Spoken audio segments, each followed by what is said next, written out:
सारे चेहरों से, किसी को लोगों से नाम से, कुछ से चेहरे से मैं पहले से ही परिचित हूं, और कुछ लोगों से आज नजदीक से मिलने का मौका मिला तो और अच्छा।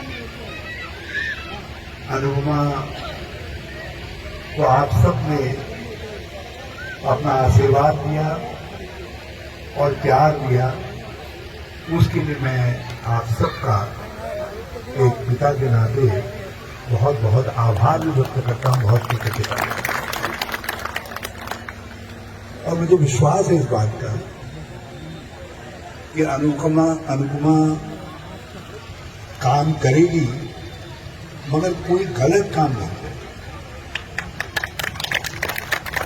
कोई ऐसा काम नहीं करेगी जिससे इस क्षेत्र की अवमानना हो, लोगों के हित पर चोट पहुंचती हो। कोई काम ऐसा नहीं करेगी जिससे ऐसा लगे कि वो अपना घर भरने के लिए आपके हक को मारने का काम करे। इस क्षेत्र में मैं कम से कम एक सामाजिक कार्यकर्ता के तौर पर जानता हूं कि एक बड़ा धंधा, बड़ा काम जो है खनन कर रहा है। और मैं ये भी जानता हूं कि आज भी सारी ताकत सरकार की खनन जैसे कामों पर लगी, और वो खनन यहाँ के गरीबों के लिए नहीं हो रहा। जिसमें मैं मुख्यमंत्री था, मैंने आदेश किया था कि कोई अपनी खच्चर बुग्गी में ले जा रहा है उसका चालान नहीं, कोई अपने ट्रैक्टर की ट्रॉली में, अपने घर के ट्रैक्टर की ट्रॉली में ले जा रहा है उसका भी चालान। एक दिन में एक भी ले जा रहा है तब भी चालान। हाँ, कोई बड़े डंपर भर करके ले जा रहा है, बड़े ट्रक भर के ले जा रहा है, तो मैंने कहा उसको सख्ती से रोको। मुझे बहुत अफसोस है इस बात का कि हमने तो गरीबों के लिए, हमने कहा भाई गंगा का आलू है, हमारी नदियों का आलू है, वो गरीब के लिए होना चाहिए। और आज गरीब के लिए नहीं खुल रहा है। गरीब सब जब मैं देख रहा हूं, वहां बाला बुदला वाले से लेकर के यहां तक कहां के लोग आकर के खनन कर रहे हैं, आपकी दौलत को लूट करके ले जा रहे हैं, और उन सबको राजनीतिक पक्ष है, राजनीतिक संघर्ष है। कम से कम अनुपमा ऐसा काम नहीं करेगी जिससे उसके पिता को जो है लोगों के सामने करने का, जो आज लोग सत्ता की धौंस को कर रहे हैं। मुझे इस बात की भी खुशी है, अभी मैं बड़े गौर से सुन रहा था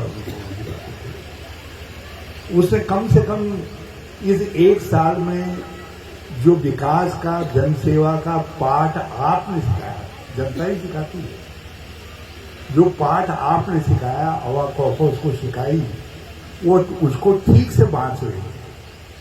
कोई आप एक साल के अंदर आप कहीं से किसी को बनाइए, किसी को लाइए, एक साल के अंदर कोई सब समस्याओं का न तो समाधान कर सकता, एक साल तो जो है आजकल विकास के कामों का हवा कौफा सीखने में लग जाता है। और कम से कम अनुपमा आगे बढ़ करके उन कामों को करवाने का प्रयास कर रही है, उसके लिए आपकी निरंतर आशीर्वाद की जरूरत, निरंतर आशीर्वाद। जब अनुपमा ने पिछले दिनों विधानसभा में इसको जोड़ने के लिए गंगा के ऊपर कांगड़ी से बागराबाद को जोड़ने के लिए जब पुल की बात उठाई, तो मैंने इसे कहा, मैंने कहा बेटा अभी अभी तो तुम विधायक के रूप में पैदा हुई हो, और अभी अभी इतने बड़े पुल की बात तुमने कर दी। बोली पापा जब मैं आज करूंगी तब तो ये दर्ज होगा, तब तो निरंतर इस सरकार के ऊपर दबाव रहेगा कि इस पुल को बनाना। और मुझे मन ही मन में बड़ा संतोष हुआ। यदि मुझे उस समय एक साल का भी वक्त और मिल गया होता, या कुंभ के समय में, मेरे अर्ध कुंभ के समय में मेरे पास 100 करोड़ भी और मिल गए होते, तो मैं इस पुल को बनाने की शुरुआत करूंगा।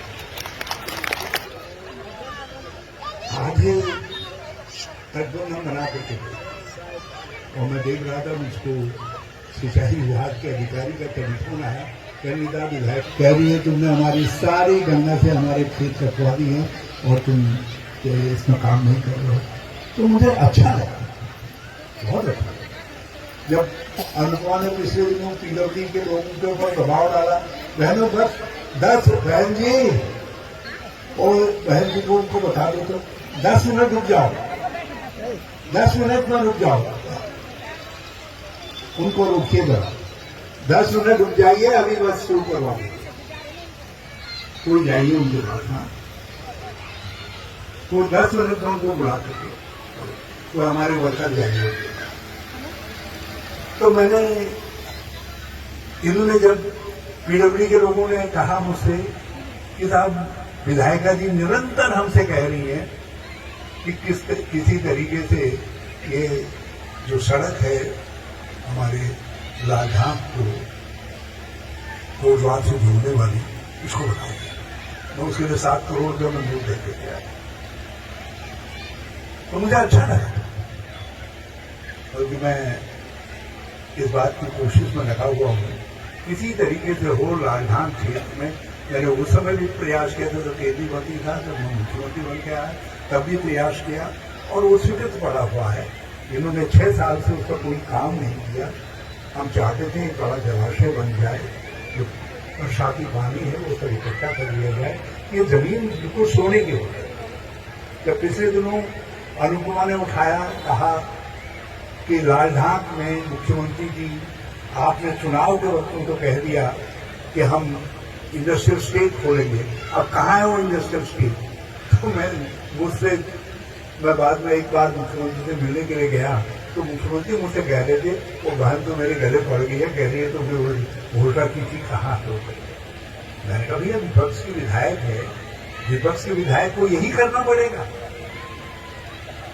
मगर आपको हमको भी समझना है जब ये आज विपक्ष का धर्म पूरा करेंगे, निष्ठा से पूरा करेंगे, अपनी आवाज ठीक से बुलंद करेंगे, लोगों को देहरादून में और प्रदेश में देश में मालूम होगा कि कोई हरिद्वार ग्रामीण क्षेत्र भी है जहां की समस्याएं हैं उनको उठाएगी और उस पर सरकार को कटघरे में खड़ा करने का काम करेगी।